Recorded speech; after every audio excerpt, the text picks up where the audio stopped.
Shalom, saudaraku yang dikasihi Tuhan Yesus.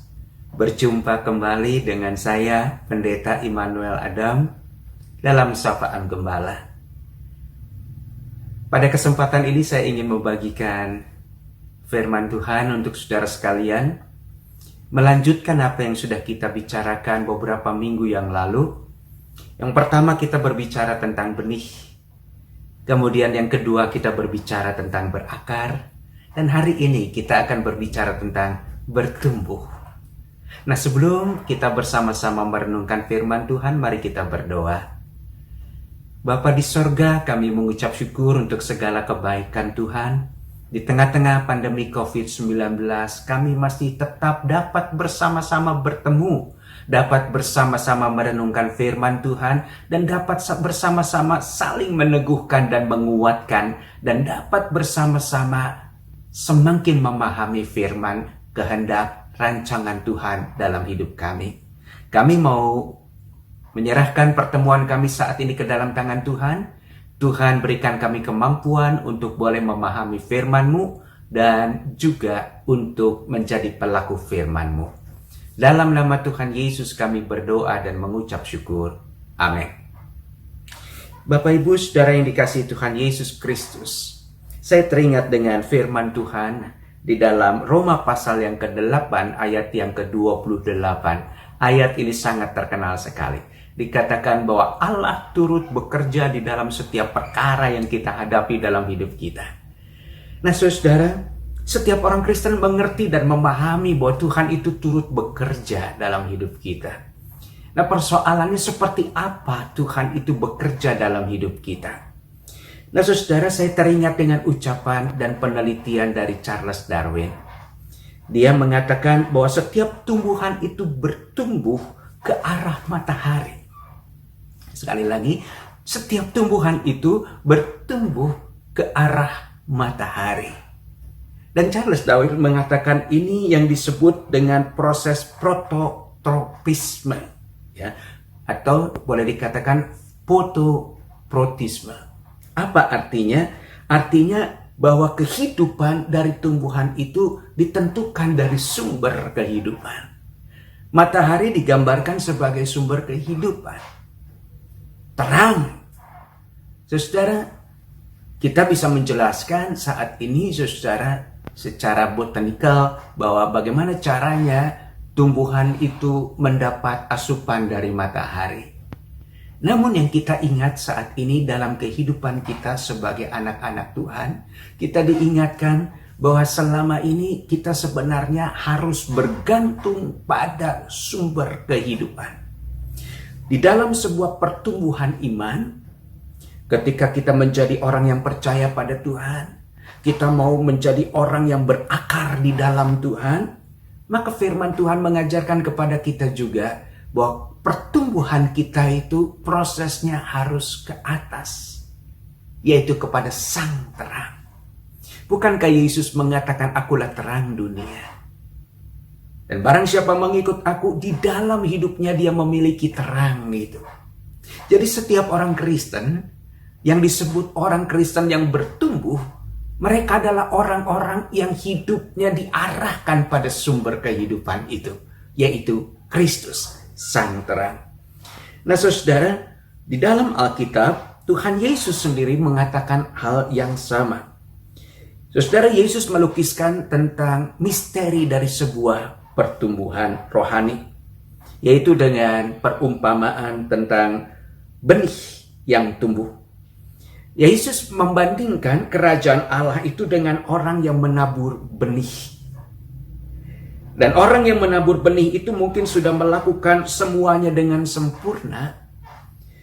Terlepas dari orang itu tidur setelahnya, terlepas dari orang itu berjaga-jaga setelahnya, tetapi rahasia pertumbuhan itu terjadi saat ketika Allah sendiri, Sang sumber kehidupan, menghidupkan tumbuhan. Saudara, demikian juga dengan kita. Ketika kehidupan kita ditanam benih ilahi, ketika kehidupan kita ditanam terang firman Tuhan, itu yang membuat kita mulai berakar dan mulai mengarahkan hidup kita pada sumber kehidupan. Dan kita nggak pernah mengerti di dalam sebuah proses yang Tuhan kerjakan dalam hidup kita, maka saat itu mulailah terjadi pertumbuhan. Pertumbuhan iman saudara, pertumbuhan kehidupan rohani saudara tanpa saudara sadari. Saudara, luar biasa apa yang Tuhan lakukan dalam kehidupan saudara. Itu sebabnya di dalam Injil Markus pasal yang keempat ayat 26 sampai dengan ayat yang ke-29, di sana diceritakan tentang proses itu. Kita nggak mengerti, kita nggak memahami yang dikerjakan Allah dalam kehidupan kita. Tapi tujuan Allah saat itu, bagaimana Allah sungguh-sungguh mau menjadikan kita sebuah tumbuhan yang bertumbuh. Dan proses pertumbuhan itu tidak lepas dari campur tangan Tuhan. Itu sebabnya firman Tuhan yang kita baca di dalam Roma 8 ayat 29 tadi mengatakan, Allah turut bekerja di dalam setiap perkara yang kita hadapi dalam hidup ini. Saudara yang dikasihi Tuhan Yesus Kristus, itu hal yang pertama yang saya mau katakan pada saudara. Namun hal yang kedua, saudara, rupanya di dalam setiap pertumbuhan itu kita akan berhadapan dengan masalah-masalah di luar kita, yang kemudian masuk menjadi pergumulan kita. Misalnya masalah tanaman. Saudara, tanaman yang bertumbuh itu tidak akan selalu berhadapan dengan masalah kutu, dengan masalah hama, dengan masalah ulat, ya. Dan mungkin ada pandemi lain yang pada saat itu mungkin merusak tanaman-tanaman kita. Saudara, banyak hal yang kita nggak mengerti, namun tantangan dari luar ini merusak pertumbuhan itu. Nah saudara, kalau kita coba renungkan lebih jauh lagi dalam kehidupan iman kita, saat kita bertumbuh, maka pada saat itu kita mulai menyadari dan harus menyadari bahwa saudara sedang berhadapan dengan situasi yang sulit. Karena di dalam pertumbuhan itu ada kutu, ada hama, ada ulat. Dalam pertumbuhan itu ada persoalan-persoalan, ada kekecewaan, ada hal-hal yang membuat saudara tidak merasa bahagia dalam hidup ini. Ada hal-hal yang membuat saudara merasa sedih karena kegagalan saudara, karena ketidakmampuan saudara. Saudara mulai marah terhadap diri saudara, saudara mulai marah terhadap persoalan saudara, saudara mulai benci dengan hidup saudara, bahkan diri saudara sendiri. Saudara, hal-hal yang seperti itulah merusak pertumbuhan. Jadi bagaimana caranya supaya tumbuhan itu menjadi tumbuhan yang kuat, berhadapan dengan hama, berhadapan dengan masalah-masalah yang dihadapi.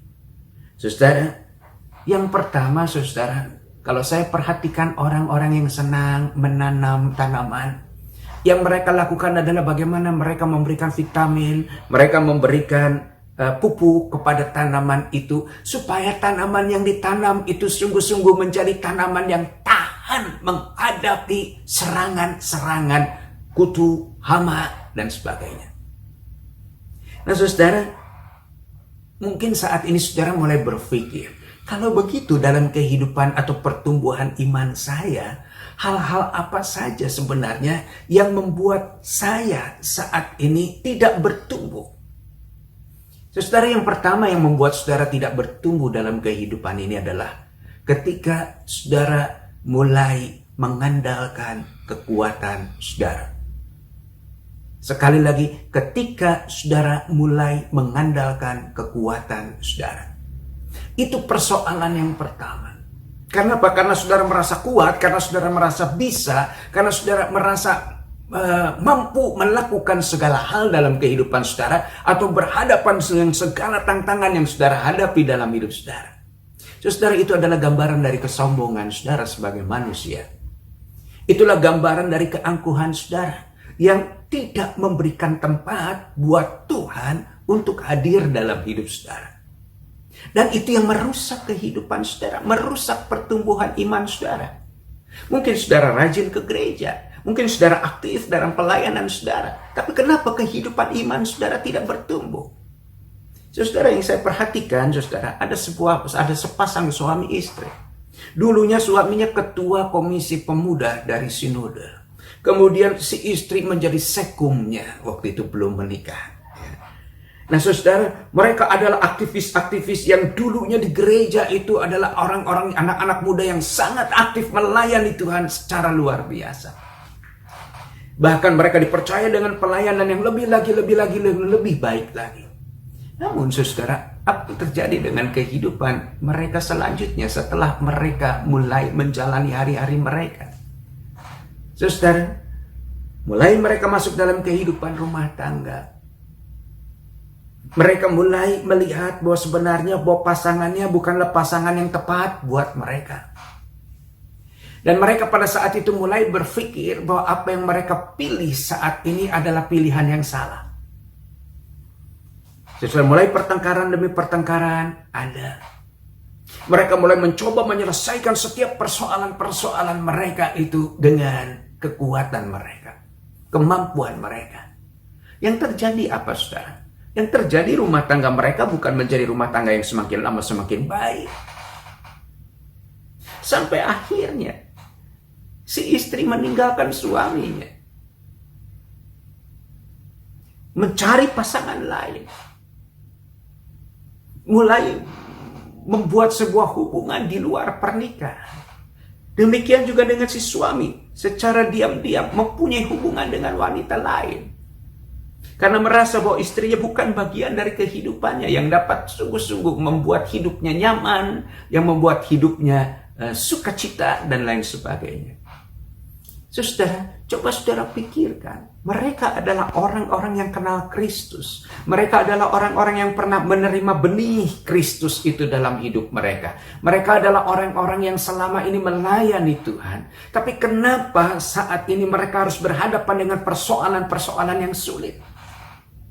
Kembali lagi, adalah karena saya mengandalkan kekuatan saya menyelesaikan setiap persoalan saya.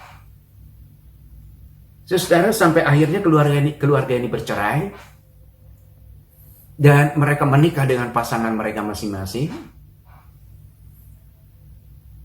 Dan yang sempat saya dengar selanjutnya, terjadi lagi persoalan yang sama di tengah-tengah keluarga mereka yang baru. Saudara, yang saya tahu bahwa si suami sekarang sudah pergi ke Kanada. Si suami sudah entah hidup seperti apa di Kanada, meninggalkan istri keduanya, nggak tahan menghadapi situasi yang ada. Si istri masih tetap bertahan dengan suami keduanya, namun masih terus-menerus mereka berhadapan dengan pergumulan dan kesulitan-kesulitan hidup yang nggak pernah selesai. Saudara, yang saya mau katakan pada saudara, selama seorang manusia hanya mengandalkan pikirannya dan apa kata orang, mereka tidak pernah mendapatkan kehidupan atau pertumbuhan iman yang sungguh, pertumbuhan rohani yang sungguh. Namun ketika saudara sadar bahwa saudara adalah orang yang sungguh membutuhkan sumber kehidupan, itu yang membuat saudara tunduk di hadapan Tuhan. Itu yang membuat saudara mulai mencari kebenaran Tuhan dalam hidup saudara. Saudara yang dikasihi Tuhan Yesus Kristus, ulat, hama, itu gambaran dari tantangan-tantangan sebuah pertumbuhan yang harus saudara atasi. Saudara nggak bisa berbuat apa-apa selain firman Tuhan mengatakan bahwa Allah turut bekerja di dalam setiap perkara yang engkau hadapi dalam hidupmu. Jangan engkau jalani hidupmu sendirian. Engkau nggak sanggup menjalaninya. Biarlah bersama dengan Tuhan. Yang terakhir, saudara, yang ingin saya katakan pada saudara. Saya teringat, saudara, dengan apa yang dicatat oleh Rasul Paulus, saudara, di dalam surat di Korintus, saudara. Surat Korintus, 1 Korintus 3 ayat yang ke-7. Firman yang menurut saya sangat memberikan kekuatan. 1 Korintus pasal 3 ayat 7 dicatat demikian. Karena itu yang penting bukanlah yang menanam atau yang menyiram, melainkan Allah yang memberi pertumbuhan.